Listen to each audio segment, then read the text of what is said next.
சுவையான சிக்கன் வறுவலுக்கு சிக்கனை ஃபஸ்ட்டு நல்லா வாஷ் பண்ணிவிடுங்க. வாஷ் பண்ணிவிட்டு ஒரு கப்பு தயிர் அதில் ஊற்றிடுங்க. மஞ்சத்தூள், உப்பு, காரத்துக்கு கொஞ்சம் தனி மிளகாத்தூள், கொஞ்சம் நீங்கள் கலந்த மிளகாத்தூள் தேவையான அளவுக்கு போட்டுக்குங்க. அதுலேயே இஞ்சி பூண்டு பேஸ்ட் அரைக்கிறப்போ அதில் வந்து கொஞ்சம் மிளகு, சீரகம், சோம்பு, ஒரு பட்டை, ஒரு ஏலக்காய் போட்டு அதையும் அரைச்சிருங்க. அந்த பேஸ்ட்டையும் தூக்கி இதில் போட்டுருங்க. அப்புறம் வந்து லெமன் கொஞ்சம் கட் பண்ணி போட்டுக்குங்க. தேவையான அளவுக்கு காரப்பொடி எல்லாம் போட்டுட்டிங்கனாக்கா இதை அப்படியே மிக்ஸ் பண்ணி ஒரு 1/2 அன் ஹவர் அப்படியே வச்சிடணும் மேரினேட் பண்ணி.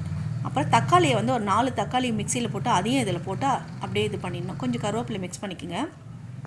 அப்புறம் குக்கரில் என்ன பண்ணுங்கள், ஒரு 3 வெங்காயத்தை கட் பண்ணி பொன்னிறமாக வந்தவுடனே இப்போ நீ மிக்ஸ் பண்ணி வச்சுருக்கீங்களா அதை தூக்கி குக்கரில் போட்டுடணும். போட்டுட்டு தண்ணியே ஊற்றக்கூடாதுங்க. ஸ்லோவில் வச்சு அப்படியே வந்து ஃப்ரை பண்ணிக்கிட்டே இருக்கணும் ஒரு 5 மினிட்ஸ். அப்புறம் ஒரு விசில் போட்டுருங்க.